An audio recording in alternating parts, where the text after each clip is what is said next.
राधे राधे, जय श्री कृष्णा। नमस्कार दोस्तों, स्वागत आप सभी का आपके अपने चैनल आर पार एजुकेशन पर। दोस्तों, आज हम पढ़ेंगे राजस्थान की सभी प्रतियोगी परीक्षाओं हेतु एनसीईआरटी टेस्ट सीरीज कक्षा 9 episode number 7 topic wise MCQ. क्यों पढ़ेंगे? आओ मूल किताबों का अध्ययन करें। मूल किताबों का अध्ययन करना जरूरी है। इस कारण से हम पढ़ेंगे यहाँ पर कक्षा 9 episode number 7 topic wise test series आपके सामने। एनसीईआरटी की बुक्स नंबर कक्षा 6 से लेकर के 12 तक की जो बुक्स हैं, इनमें जितने क्वेश्चन बन सकते हैं उनको बनाने का प्रयास आपके सामने प्रस्तुत करने का प्रयास हमने किया साथियों। आगामी सभी प्रकार की एग्जाम्स के लिए बेहतरीन साबित होंगे साथियों। एग्जाम चाहे कोई भी हो, चाहे आरपीएससी की कोई एग्जाम हो या फिर आरएसएसबी की कोई एग्जाम हो, सभी एग्जाम्स के लिए रामबाण साबित होंगे। सभी एग्जाम्स के लिए ब्रह्मास्त्र का काम करेंगे। सभी एग्जाम्स के लिए समान रूप से उपयोगी है साथियों ये क्लास, क्योंकि राजस्थान जी के लगभग सभी एग्जाम्स में पूछा जाता है और पेपर यहीं से बनता है साथियों, मूल किताबों से बनता है। तो मूल किताबें जो स्कूल विद्यालयों में चलती है कक्षा 6 से 12 तक की, सबसे पहले हम क्लास वाइज टॉपिक वाइज एक एक क्वेश्चन का एनालिसिस करेंगे। उसके बाद में आपका इसके प्रति क्या रेस्पॉन्स रहता है, उसके बाद में कक्षा 6 से 12 तक की जो किताबें हैं उनका हम समग्र अध्ययन करेंगे, डिटेल वाइज अध्ययन करेंगे साथियों उनका। तो साथियों, आज हम पढ़ेंगे कक्षा 9 एपिसोड नंबर 7। तो शुरुआत करते हैं आज की इस वीडियो की। तो दोस्तों, जीके का वन स्टॉप सॉल्यूशन है और आप बने रहिए आर पार एजुकेशन के साथ। Fast track of success, Aar Paar education. नमस्कार दोस्तों, राजस्थान का भौतिक पर्यावरण लेसन नंबर 2 है। क्वेश्चन नंबर 1 साथियों, शुरुआत करते हैं क्वेश्चन नंबर 1 के साथ। शुरुआत करने से पहले एक महत्वपूर्ण बात है साथियों, एक एक क्वेश्चन आपके सामने बोलूंगा साथियों। क्वेश्चन के 4 ऑप्शन बोलूंगा, उसके बाद में आपको 30 सेकंड का समय मिलेगा अपनी ओर से कमेंट करके आंसर देने का। एक एक क्वेश्चन का आपको आंसर देना है, कमेंट करके आंसर देना साथियों। फिर हम आगे बढ़ेंगे, क्वेश्चन नंबर 2 की ओर चलेंगे। तो क्वेश्चन नंबर 1 है आज का। निम्नलिखित में से कौन सा भौतिक प्रदेश राजस्थान में स्थित नहीं है? ऑप्शन नंबर 1 है अरावली पर्वत, ऑप्शन नंबर 2 है पूर्वी मैदान, ऑप्शन नंबर 3 है थार का मरुस्थल, ऑप्शन नंबर 4 है हिमालय पर्वत। सभी को आंसर देना साथियों। क्या इसका आंसर होगा? सभी को आंसर देना साथियों। पहले क्वेश्चन का क्या आंसर होगा? तो साथियों, सही आंसर होगा हिमालय पर्वत। हिमालय पर्वत राजस्थान के भौतिक प्रदेशों में शामिल नहीं है। नहीं है, जहां पर नहीं है आता है उसको अंडरलाइन करना है, समझना है। इसमें क्या बोल रहा है कि कौन सा भौतिक प्रदेश राजस्थान में स्थित नहीं है? अरावली है, थार का मरुस्थल है, पूर्वी मैदान है, हिमालय पर्वत राजस्थान में स्थित नहीं है। तो ऑप्शन नंबर 4 सही हो जाता है। क्वेश्चन नंबर है इसका 2। अरावली पर्वतमाला की सबसे ऊंची चोटी कौन सी है? अरावली पर्वतमाला की सबसे ऊंची चोटी बतानी है आपको। ऑप्शन नंबर 1 है गुरु शिखर, ऑप्शन नंबर 2 है एवरेस्ट, ऑप्शन नंबर 3 है जरगाजी, ऑप्शन नंबर 4 है कंचनजंगा। तो साथियों, सभी को आंसर देना है कमेंट करके। साथियों, कमेंट सभी को करना है, सभी क्वेश्चन के कमेंट्स करना, सभी को कमेंट्स करना अनिवार्य है। नेगेटिव मार्किंग नहीं है साथियों। यदि आपका आंसर गलत आता है तो भी तुरंत आपको है सुधारने का मौका मिल जाएगा, क्योंकि मैं आंसर बताऊंगा सटीक, उसको आपको याद रख लेना है और लंबे समय तक आपको याददाश्त रहेगी। लंबे समय तक वह क्वेश्चन है आपको याद रहेगा और एग्जाम में उस क्वेश्चन का आपको सामना करना पड़ेगा, तो आप आसानी से उसको सही करके आ जाओगे। तो साथियों, बेझिझक आप है क्वेश्चन का आंसर देने का प्रयास कीजिए कमेंट करके। और नेक्स्ट एपिसोड में विजेताओं की सूची जारी की जाएगी कि किस विद्यार्थी की कौन सी रैंक बन रही है। तो आप अपना सेल्फ एनालिसिस कर सकते हो कि आपकी तैयारी किस डायरेक्शन में जा रही है, किस दिशा में जा रही है, और आपको मेहनत करने की ज़रूरत है। तो साथियों, कोई भी टेस्ट सीरीज हो वो आपके लिए तभी लाभदायक सिद्ध हो सकती है कि आप उसका आंसर भी चूज करके बताओ कि इसका आंसर ये होगा। तो सेल्फ एनालिसिस करना है आपको। तो साथियों, नेक्स्ट क्वेश्चन है अरावली पर्वतमाला की सबसे ऊंची चोटी कौन सी है? सही आंसर होगा option number 1 Guru Shikhar, Guru Shikhar, Guru Shikhar. Next question, Guru Shikhar की ऊंचाई क्या है? गुरु शिखर की ऊंचाई बतानी है साथियों कि गुरु शिखर है उसकी ऊंचाई कितनी है। गुरु शिखर की ऊंचाई बतानी है साथियों। तो ऑप्शन नंबर 1 है 1728, ऑप्शन नंबर 2 है 1722, ऑप्शन नंबर 3 है 1800, ऑप्शन नंबर 4 है 1734। सही आंसर बताइए साथियों, इसका सही आंसर क्या होगा? सभी को आंसर देना है। सही आंसर क्या होगा साथियों? सही आंसर बताना है इसका। सही आंसर क्या होगा? सही आंसर क्या होगा? गुरु शिखर की ऊंचाई कितनी है? गुरु शिखर की ऊंचाई बतानी है। कितनी ऊंचाई है गुरु शिखर की? तो साथियों, सही आंसर होगा ऑप्शन नंबर 3 इसका 1722 मीटर। क्या 1722 मीटर इसका सही आंसर हो जाता है साथियों? 1722 मीटर इसकी ऊंचाई है। गुरु शिखर की जो ऊंचाई है 1722। एक और क्वेश्चन, गुरु शिखर को संतों का शिखर किसने कहा? क्वेश्चन है संतों का शिखर किसने कहा गुरु शिखर को? ये आपको बताना है, सभी को बताना साथियों। गुरु शिखर को संतों का शिखर किसने कहा? तो गुरु शिखर को संतों का शिखर है साथियों, कर्नल जेम्स टोड ने कहा है। गुरु शिखर किस जिले के अंतर्गत आता है, किस जिले में शामिल है, बताइए साथियों। गुरु शिखर किस जिले में शामिल है? सिरोही। नेक्स्ट क्वेश्चन है छप्पन का मैदान कहाँ स्थित है? छप्पन का मैदान कहाँ स्थित है? छप्पन का मैदान कहाँ स्थित है? तगड़ा क्वेश्चन है। ऑप्शन नंबर 1 है बांसवाड़ा प्रतापगढ़, ऑप्शन नंबर 2 है बांसवाड़ा व झालावाड़, ऑप्शन नंबर 3 है झालावाड़ व प्रतापगढ़, ऑप्शन नंबर 4 है उदयपुर व बांसवाड़ा। सभी को आंसर देना है। छप्पन का मैदान कहाँ स्थित है? छप्पन का मैदान कहाँ स्थित है? सभी को बता देना साथियों। छप्पन का मैदान कहाँ स्थित है? कौन सा मैदान? छप्पन का मैदान। जो छप्पन का मैदान कहाँ स्थित है, इसका आंसर आप सभी को देना है साथियों। छप्पन का मैदान कहाँ स्थित है, सभी को आंसर देना अनिवार्य है। छप्पन का मैदान कमेंट्स कर दीजिए साथियों। छप्पन का मैदान कहाँ स्थित है, इसका आंसर आप सभी को देना है। छप्पन का मैदान किन के मध्य स्थित है? किस किस के मध्य छप्पन का मैदान स्थित है साथियों? कमेंट सभी को करना है साथियों। कमेंट्स करोगे तभी सार्थकता आपकी सिद्ध होगी टेस्ट सीरीज के प्रति। रुचि लेकर पढ़िए साथियों, रुचि लेना जरूरी है। रुचि के साथ आपको आंसर दे देना है साथियों। छप्पन का मैदान के बारे में बताना है कि ये छप्पन का मैदान कहाँ पर है। छप्पन का मैदान कहाँ पर है साथियों, इसके बारे में आपको बताना है। छप्पन का मैदान, छप्पन का मैदान, छप्पन का मैदान। तो साथियों छप्पन का मैदान है इसमें है बांसवाड़ा व प्रतापगढ़, बांसवाड़ा व प्रतापगढ़, बांसवाड़ा व Pratapgarh. Option number 1, option number 1 कहाँ पर है? कहाँ पर? तो माही बेसिन में है, माही बेसिन के अंतर्गत आता है। इसे कांठल का मैदान भी कहते हैं, इसे भाटी का मैदान भी कहते हैं, इसे छप्पन का मैदान भी कहा जाता है। ये माही नदी के द्वारा निर्मित मैदान है। ये माही नदी के द्वारा क्या है? निर्मित मैदान है। माही नदी के द्वारा निर्मित मैदान है। पुष्प प्रदेश किसे कहते हैं? माही बेसिन को पुष्प प्रदेश भी कहा जाता है। तगड़ा क्वेश्चन, पुष्प प्रदेश माही बेसिन को कहा जाता है। साथियों एक आप है कॉपी और कलम लेकर बैठा कीजिए और जो मोस्ट इंपॉर्टेंट मैं क्वेश्चन बोलो उनको लिख लीजिए उसी समय। नोट कर लेना है तो नोट्स बुक और जो है पेन साथ में होना चाहिए। तो पुष्प प्रदेश कहते हैं माही बेसिन को। कांठल का मैदान, कांठल का मैदान प्रतापगढ़ में स्थित माही नदी का जो तटवर्ती मैदान है। छप्पन का मैदान बांसवाड़ा व प्रतापगढ़ के मध्य 56 गांवों का समूह है, उसे कहते हैं छप्पन का मैदान। अर्जुन की गंगा किस नदी को कहते हैं? अर्जुन की गंगा किस नदी को कहते हैं? ऑप्शन नंबर 1 है बाण गंगा, ऑप्शन नंबर 2 है सोम, ऑप्शन नंबर 3 है माही, ऑप्शन नंबर 4 है बनास। सही आंसर क्या होगा? सभी को इसका आंसर देना अनिवार्य है। अर्जुन की गंगा, जल्दी जल्दी कमेंट्स कर दीजिए साथियों। अर्जुन की गंगा किसको कहा जाता है? अर्जुन की गंगा किसे कहा जाता है? सभी को आंसर देना अनिवार्य है। आंसर देने में, कमेंट्स करने में किसी को भी कंजूसी नहीं करनी है। कमेंट सेक्शन में जाना है, कमेंट्स अवश्य कर देना साथियों। आप सभी के लिए वेरी वेरी इंपॉर्टेंट है ये टेस्ट सीरीज। तो साथियों ईमानदारी से हर एक क्वेश्चन को ईमानदारी से देखना है, पढ़ना है और कमेंट्स अवश्य कर देना है, तभी इसकी सार्थकता सिद्ध होगी। सही आंसर होगा बाण गंगा। कौन सी गंगा? बाण गंगा, जिसे अर्जुन की गंगा कहा जाता है, जिसे ताला नदी कहा जाता है, ताला गांव के पास बहती है। इसे रुंडित नदी कहा जाता है। क्या कहा जाता है? रुंडित नदी कहा जाता है। इसे रुंडित नदी कहा जाता है। तगड़ा क्वेश्चन बनेगा। रुंडित नदी किसे? बाण गंगा को कहते हैं। अर्जुन की गंगा बाण गंगा को कहते हैं।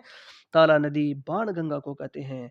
और बाण गंगा का उद्गम होता है बैराट की पहाड़ी कोटपुतली भैरोड से और ये भरतपुर के मैदान में जाकर के विलुप्त हो जाती है साथियों। और इसके किनारे कौन सी सभ्यता है साथियों, ये बताना है। बाण गंगा के बाण गंगा के बाण गंगा के किनारे कौन सी सभ्यता है? तो इसकी आएगी आंसर बेराट सभ्यता, बेराट सभ्यता, बेराट सभ्यता। और साथियों इसकी सहायक नदियां, तो इसकी सहायक नदियां गुमटी नाला, सूरी पलोसन, सूरी पलोसन, सूरी पड़ोसन, गुमटी नाला, सूरी पलोसन इसकी सहायक नदियां हैं।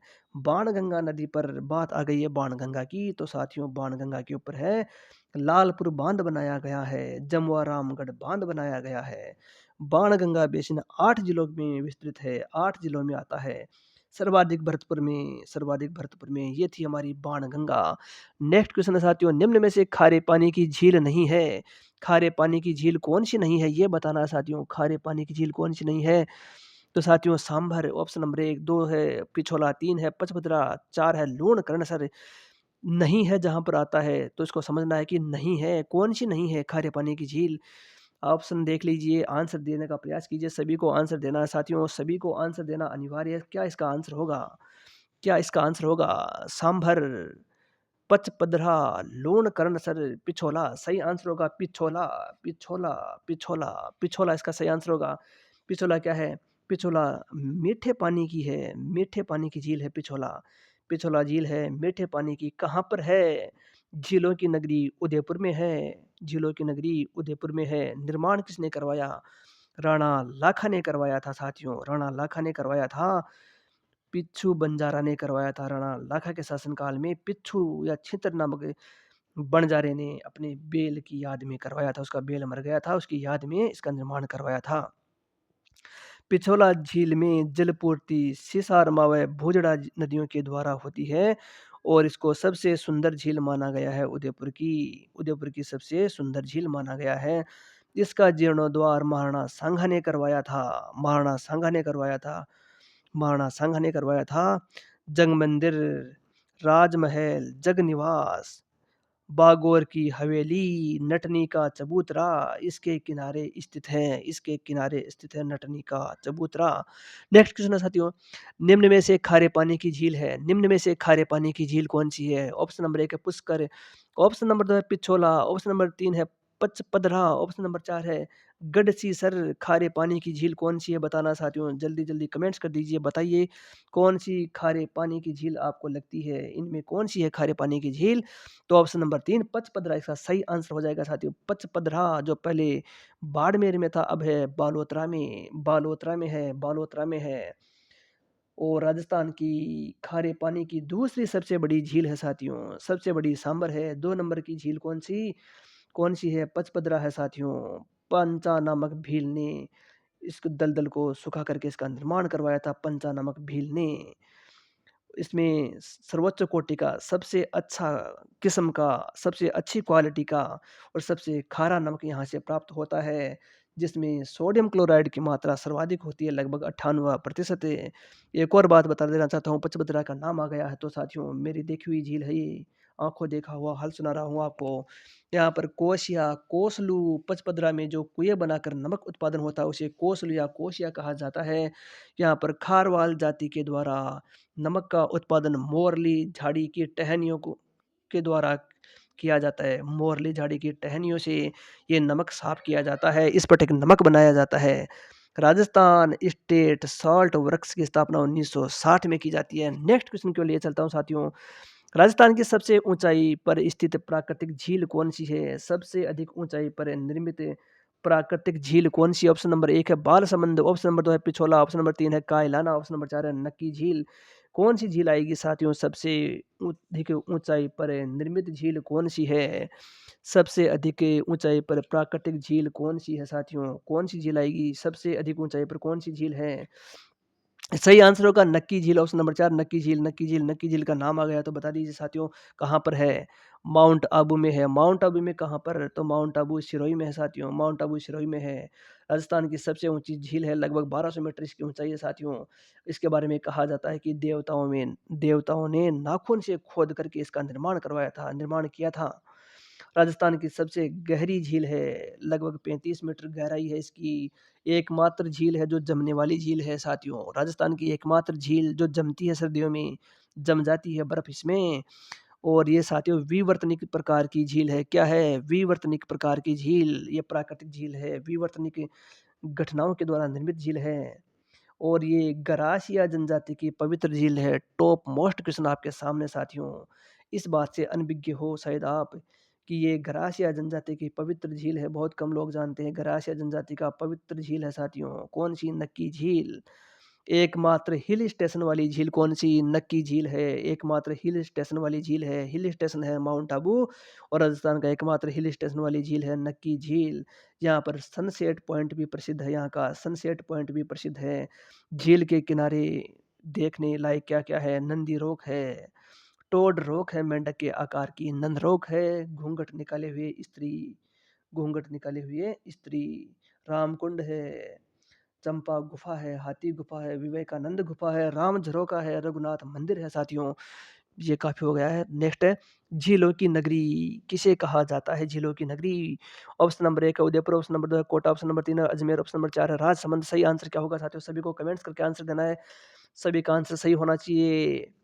झीलों की नगरी, lake city of Rajasthan, city of lakes, झीलों की नगरी उदयपुर। उदयपुर सही आंसर होगा। उदयपुर उदयपुर उदयपुर। भौगोलिक दृष्टि से राजस्थान की भारत के उत्तर पश्चिमी भाग में अवस्थिति क्या है?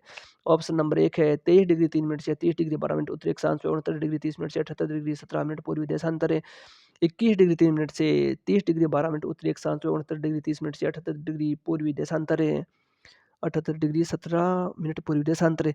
ऑप्शन नंबर 3 है 69 डिग्री 30 मिनट से 30 डिग्री 12 मिनट उत्तरी अक्षांश से, 21 डिग्री 3 मिनट से 78 डिग्री पूर्वी देशांतर, 79 डिग्री 17 मिनट से 30 डिग्री 12 मिनट उत्तरी अक्षांश से एवं 23 डिग्री 3 मिनट से 78 डिग्री 17 मिनट पूर्वी देशांतर। तो सही आंसर क्या होगा? सभी को आंसर बताना है साथियों। अक्षांश देशांतरी विस्तार सभी को याद होना जरूरी है कि राजस्थान का अक्षांशीय देशांतरी विस्तार क्या है, ये तो सभी को याद होना जरूरी है साथियों। ये तो मूलभूत क्वेश्चन है साथियों। सही आंसर होगा 23 डिग्री 3 मिनट से 30 डिग्री 12 मिनट, 69 डिग्री 30 मिनट से 78 डिग्री 17 मिनट पूर्वी देशांतर के मध्य। ऑप्शन नंबर 1 इसका सही आंसर हो जाएगा साथियों। नेक्स्ट क्वेश्चन है कोटा बूंदी बारा झालावाड़ किस संभाग में स्थित है? किस संभाग में स्थित है?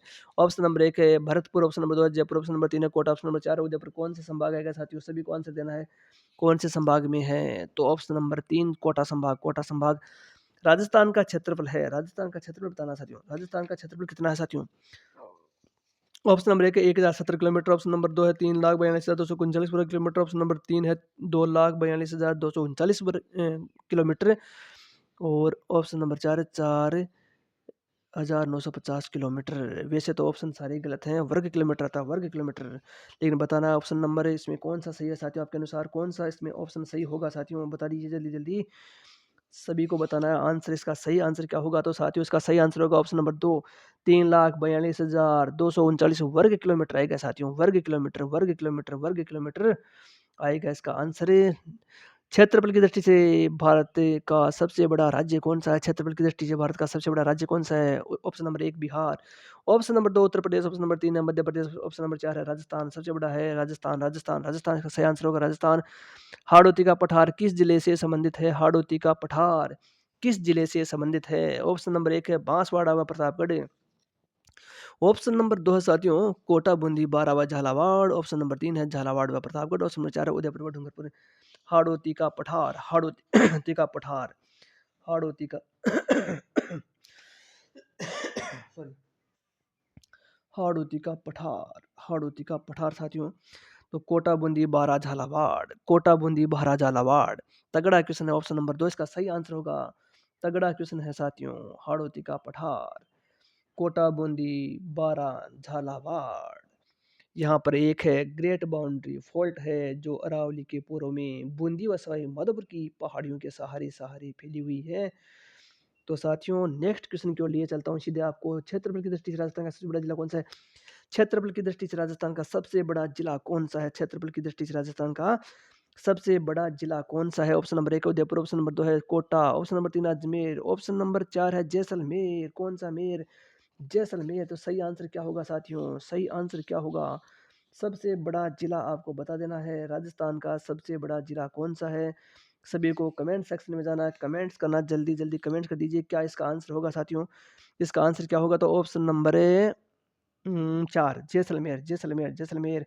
38,401 वर्ग किलोमीटर, 38,401 वर्ग किलोमीटर, 38,401 वर्ग किलोमीटर इसका क्षेत्रफल है। इसका क्षेत्रफल है साथियों।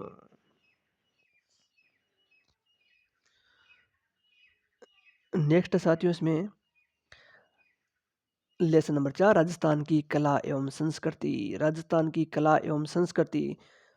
फड़ का गायन किया जाता है। फड़ का गायन किया जाता है कवियों द्वारा, भोपों द्वारा, महिलाओं द्वारा, मेणाओं द्वारा। तगड़ा क्वेश्चन है साथियों। फड़ का गायन किसके द्वारा किया जाता है? कमेंट सेक्शन में जाइए, जल्दी जल्दी इसका उत्तर बता दीजिए साथियों। फड़े का गायन किसके द्वारा किया जाता है? फड़ किसके द्वारा बांची जाती है? फड़ का वाचन किसके द्वारा किया जाता है? सभी को आंसर देना अनिवार्य है। सभी क्वेश्चंस का आंसर देना अनिवार्य है, सभी को आंसर देना साथियों। तो सही आंसर होगा इसका बोफो द्वारा। वंश भास्कर के रचयिता कौन थे? वंश भास्कर के रचयिता कौन थे? तो सही आंसर होगा इसका क्या होगा बताइए। ऑप्शन नंबर 1 है पृथ्वीराज तृतीय, ऑप्शन नंबर 2 है विग्रहराज चतुर्थ, ऑप्शन नंबर 3 है चंद्रबरदाई, ऑप्शन नंबर 4 है सूर्य मल्ल मिश्रण। सही आंसर क्या होगा साथियों? सही आंसर बताना है, सही आंसर क्या होगा? सही आंसर इसका क्या होगा? तो ऑप्शन नंबर 4 सूर्यमल मिश्रण इसका सही आंसर होने वाला है। सूर्यमल मिश्रण, सूर्यमल मिश्रण इसका सही आंसर होने वाला है साथियों। सूर्यमल मिश्रण इसका सही आंसर होगा। नेक्स्ट क्वेश्चन के लिए चलता हूँ। हरि केली नाटक के रचयिता कौन थे? हरि केली नाटक के रचयिता कौन थे? ऑप्शन नंबर 1 है पृथ्वीराज तृतीय, ऑप्शन नंबर 2 है विग्रहराज चतुर्थ, ऑप्शन नंबर 3 है चंद्रवरदाई, ऑप्शन नंबर 4 है सूर्यमल मिश्रण। सभी को आंसर देना अनिवार्य है। हरि केली नाटक के रचयिता कौन है? हरि केली नाटक के रचयिता कौन है? हरि केली नाटक के रचयिता बताना है सभी को साथियों। जल्दी जल्दी आप सभी को क्या करना है? जल्दी जल्दी आपको है कमेंट्स करना है। हरि केली जो नाटक है उसका लेखक कौन है उसके बारे में बता देना है। हरि केली नाटक है, हरि केली नाटक है, हरि केली नाटक है, हरि केली नाटक है इसका रचयिता है ऑप्शन नंबर 2 विग्रहराज चतुर्थ, विग्रहराज चतुर्थ, विग्रहराज चतुर्थ। वेली कृष्ण रुक्मणी के रचयिता कौन है? वेली कृष्ण रुक्मणी के रचयिता कौन है? ऑप्शन नंबर 1 है पृथ्वीराज तृतीय, ऑप्शन नंबर 2 है विग्रहराज चतुर्थ, ऑप्शन नंबर 3 है पृथ्वीराज राठौड़, ऑप्शन नंबर 4 है सूर्यमल मिश्रण। सही आंसर क्या होगा? कमेंट्स में जाके बताइए। वेली कृष्ण रुक्मणी के रचयिता कौन है? वेली कृष्ण रुक्मणी के रचयिता कौन है? वेली कृष्ण रुक्मणी के रचयिता कौन है? तो ऑप्शन नंबर 3 सही आंसर है पृथ्वीराज राठौड़। ढोल नृत्य कहाँ का प्रसिद्ध है? तगड़ा क्वेश्चन है, बार बार पूछा जाने वाला क्वेश्चन, अनेक बार पूछा गया क्वेश्चन है। ढोल नृत्य, ढोल नृत्य कहाँ का है? ऑप्शन नंबर 1 है जालोर, ऑप्शन नंबर 2 है अलवर भरतपुर, ऑप्शन नंबर 3 है डूंगरपुर बांसवाड़ा, ऑप्शन नंबर 4 है शेखावाटी। सही आंसर क्या होगा साथियों? सभी को आंसर देना है। ढोल नृत्य कहाँ का प्रसिद्ध है? सही आंसर होगा इसका जालोर, जालोर, जालोर, जालोर, जालोर, जालोर, जालोर, जालोर। बम नृत्य कहाँ का प्रसिद्ध है साथियों? बम नृत्य कौन सा नृत्य? बम, बम नृत्य। ऑप्शन नंबर 1 है जालोर, ऑप्शन नंबर 2 है अलवर भरतपुर, ऑप्शन नंबर 3 है डूंगरपुर बांसवाड़ा, ऑप्शन नंबर 4 है इसका शेखावाटी। सही आंसर क्या होगा? बम नृत्य कौन सा नृत्य? बम नृत्य कहाँ का प्रसिद्ध है साथियों? बम नृत्य कहाँ का है? बम नृत्य बताना है साथियों। अलवर भरतपुर देखिए साथियों, डूंगरपुर बांसवाड़ा, शेखावाटी, जालोर। कमेंट कर दीजिए, जल्दी जल्दी कमेंट करना है, आंसर जल्दी से बताना है साथियों। इसका क्या आंसर होगा आपके अनुसार? क्या इसका आंसर हो सकता है? बम नृत्य अलवर व भरतपुर इसका सही आंसर होगा। अलवर तथा भरतपुर में बम नृत्य का प्रचलन है साथियों। अलवर भरतपुर में बम नृत्य, बम नृत्य कहाँ पर है? अलवर में है, भरतपुर में है। बम नृत्य, बम नृत्य, अलवर भरतपुर में बम नृत्य। बहुत ही तगड़ा नृत्य है साथियों बम नृत्य। अलवर भरतपुर याद रख लेना है, लंबे समय तक याद रखना है, क्योंकि ये बार बार पूछे जाने वाला क्वेश्चन है। ये क्वेश्चन बार बार आपसे पूछा जाएगा। गरबा नृत्य कहाँ का प्रसिद्ध है? ऑप्शन नंबर 1 है जालोर, ऑप्शन नंबर 2 है अलवर है भरतपुर, ऑप्शन नंबर 3 है डूंगरपुर बांसवाड़ा, ऑप्शन नंबर 4 है शेखावाटी। गरबा नृत्य, गरबा नृत्य कहाँ का है? गरबा नृत्य कहाँ का है साथियों? गरबा नृत्य कहाँ का है? गरबा नृत्य ये बताना है। गरबा नृत्य तगड़ा क्वेश्चन। ऑप्शन नंबर 1 है जालोर, ऑप्शन नंबर 2 है अलवर भरतपुर, ऑप्शन नंबर 4 है शेखावाटी, ऑप्शन नंबर 3 है डूंगरपुर का बांसवाड़ा। सही आंसर क्या होगा? गरबा नृत्य कहाँ का है प्रसिद्ध है? इसका आंसर सभी को देना है। गरबा नृत्य तगड़ा क्वेश्चन है, अनेक बार पूछा गया क्वेश्चन है साथियों, आगे भी पूछा जाएगा ये क्वेश्चन है। गरबा नृत्य, गरबा नृत्य इसका आंसर सभी को देना है। आंसर देने का प्रयास सभी को करना है। गरबा नृत्य जल्दी जल्दी आप सभी को क्या है कमेंट्स कर देने हैं। गरबा नृत्य कहाँ का है ये बता देना साथियों। गरबा नृत्य कहाँ का है? गरबा नृत्य कहाँ का है? गरबा नृत्य, गरबा नृत्य, गरबा नृत्य, गरबा नृत्य, गरबा नृत्य। तो साथियों इसका सही आंसर होगा, सही इसका आंसर होगा ऑप्शन नंबर 3 है डूंगरपुर बांसवाड़ा। गेंदड़ नृत्य कहाँ का प्रसिद्ध है? गेंदड़ नृत्य, गेंदड़ नृत्य कहाँ का है? ऑप्शन नंबर 1 है जालोर, ऑप्शन नंबर 2 है अलवर भरतपुर, ऑप्शन नंबर 3 है डूंगरपुर बांसवाड़ा, ऑप्शन नंबर 4 है शेखावाटी। गेंदड़ नृत्य, गेंदड़ नृत्य कहाँ का है साथियों? गेंदड़ नृत्य बताना है। जल्दी जल्दी कमेंट्स कर दीजिए साथियों, जितना जल्दी कमेंट करोगे उतना जल्दी आपके पास नया क्वेश्चन आएगा सामने। गेंदड़ नृत्य कहाँ का है? तो गेंदड़ नृत्य साथियों शेखावाटी, ऑप्शन नंबर 4 है शेखावाटी का है गेंदड़ नृत्य। गेंदड़ नृत्य कहाँ का है? शेखावाटी का है गेंदड़ नृत्य। और एक और बताऊं, ये केवल पुरुषों के द्वारा किया जाता है। ये केवल पुरुषों के द्वारा किया जाता है। पशु पक्षियों की चित्रशैली किसे कहा जाता है? पशु पक्षियों की चित्रशैली किसे कहा जाता है? ऑप्शन नंबर 1 है मारवाड़ शैली, ऑप्शन नंबर 2 है अलवर शैली, ऑप्शन नंबर 3 है बूंदी शैली, ऑप्शन नंबर 4 है किशनगढ़ शैली। जल्दी-जल्दी आप सभी को कमेंट्स कर देना है कि पशु पक्षियों की चित्रशैली किसे कहा जाता है? पशु पक्षियों की चित्रशैली किसे कहा जाता है? किसे कहा जाता है? पशु पक्षियों की चित्रशैली किसे कहा जाता है? पशु पक्षियों की चित्रशैली किसे कहा जाता है? सही आंसर बता दीजिए। पशु पक्षियों की चित्रशैली किसे कहा जाता है? तगड़ा क्वेश्चन है। यहाँ से क्वेश्चन जरूर बनता है, बार बार ये क्वेश्चन पूछा जाता है साथियों। अनेक बार हमने भी ये क्वेश्चन पूछा आपसे, जो है पोस्ट के माध्यम से हम डालते हैं, पोस्ट क्वेश्चन डालते हैं, वहाँ पर ये क्वेश्चन डाला हुआ हमारा। सही आंसर होगा साथियों बूंदी शैली। बूंदी शैली, बूंदी शैली पशु पक्षियों की शैली। बूंदी शैली पशु पक्षियों की शैली। बूंदी शैली, बूंदी शैली पशु पक्षियों की शैली कहा जाता है। तगड़ा क्वेश्चन है साथियों। बूंदी शैली को पशु पक्षियों की शैली भी कहा जाता है। बूंदी शैली को क्या पशु पक्षियों की शैली भी कहा जाता है? बूंदी शैली को पशु। नेक्स्ट है, किस मुगल शैली पर मुगलकालीन प्रभाव सर्वाधिक पड़ा? किस शैली पर मुगलकालीन प्रभाव सर्वाधिक पड़ा? तगड़ा क्वेश्चन है। ऑप्शन नंबर 1 है मारवाड़ शैली, ऑप्शन नंबर 2 है जयपुर शैली, ऑप्शन नंबर 3 है हाड़ौती शैली, ऑप्शन नंबर 4 है किशनगढ़ शैली। क्या इसका आंसर होगा साथियों? सही आंसर बताना है। मुगल मुगल शैली का प्रभाव पड़ा। मुगलकालीन प्रभाव किस शैली के ऊपर पड़ा? मुगलकालीन प्रभाव किस शैली के ऊपर पड़ा? मुगलकालीन प्रभाव है ऑप्शन नंबर 4 जयपुर शैली। इसका सही आंसर हो जाता है जयपुर शैली। जयपुर शैली। नेक्स्ट है, रक्षाबंधन का त्योहार मनाया जाता है। ऑप्शन नंबर 1 है श्रावण मास पूर्णिमा, ऑप्शन नंबर 2 है भाद्रपद शुक्ल पक्ष, ऑप्शन नंबर 3 है भाद्रपद कृष्ण पक्ष की अष्टमी, ऑप्शन नंबर 4 है श्रावण मास अमावस्या। सही आंसर क्या होगा साथियों? सभी को आंसर देना है। रक्षाबंधन का त्योहार सभी को याद होना चाहिए। रक्षाबंधन का त्योहार ऑप्शन नंबर 1 श्रावण मास की पूर्णिमा को। गागरोन का दुर्ग है किस कोटि श्रेणी में आता है? गागरोन का दुर्ग कई बार पूछा गया क्वेश्चन है, बार बार रिपीट होने वाला क्वेश्चन है। ऑप्शन नंबर 1 है गिरी दुर्ग, ऑप्शन नंबर 2 है वन दुर्ग, ऑप्शन नंबर 3 है जल दुर्ग, ऑप्शन नंबर 4 है धानवन दुर्ग। क्या इसका सही आंसर होगा साथियों? तो इसका सही आंसर होगा जल दुर्ग। जल दुर्ग ऑप्शन नंबर 3 जल दुर्ग। गणेश चतुर्थी का त्योहार मनाया जाता है। ऑप्शन नंबर 1 है श्रावण मास पूर्णिमा, ऑप्शन नंबर 2 है भाद्रपद शुक्ल पक्ष, ऑप्शन नंबर 3 है भाद्रपद कृष्ण पक्ष अष्टमी, ऑप्शन नंबर 4 है श्रावण मास की अमावस्या। सही आंसर क्या होगा साथियों? तो सही आंसर इसका ऑप्शन नंबर 2 इसका सही आंसर है भाद्रपद शुक्ल चतुर्थी। भाद्रपद शुक्ल चतुर्थी। तो दोस्तों, ये था आज का हमारा एपिसोड। कैसा लगा? आपके सुझाव आमंत्रित हैं। कमेंट्स करके अपनी राय दे सकते हो साथियों। जो भी आपकी राय हो, कैसा लगा आपको, इसके बारे में बता सकते हो साथियों। और ईमानदारी से आपको कमेंट्स कर देने हैं, लाइक करना है, अपने दोस्तों में शेयर अवश्य कर देना है साथियों। प्लेलिस्ट पर एक बार विजिट अवश्य कीजिए और बने रहिए आर पार एजुकेशन के साथ। डेली जो हमारी ये सीरीज चल रही है एनसीईआरटी टेस्ट सीरीज, इस पर आपको डेली लाइव मिलना है साथियों। और इसका टाइम क्या रखना है ये भी आपको बता देना साथियों कमेंट करके। और आपको हमारा ये प्रयास कैसा लग रहा है साथियों। तो उम्मीद करता हूँ कि आपको पसंद आया होगा। इसके द्वारा थोड़ा सा भी यदि आपका ज्ञान अर्जन, ज्ञान वर्धन या नया कुछ सीखने को मिला है तो ईमानदारी से इसे शेयर अवश्य कर देना है। लाइक कीजिए, कमेंट कीजिए, हाइप अवश्य कीजिए। दोस्तों आज के इस वीडियो में इतना, मिलते हैं किसी नेटवर्क वीडियो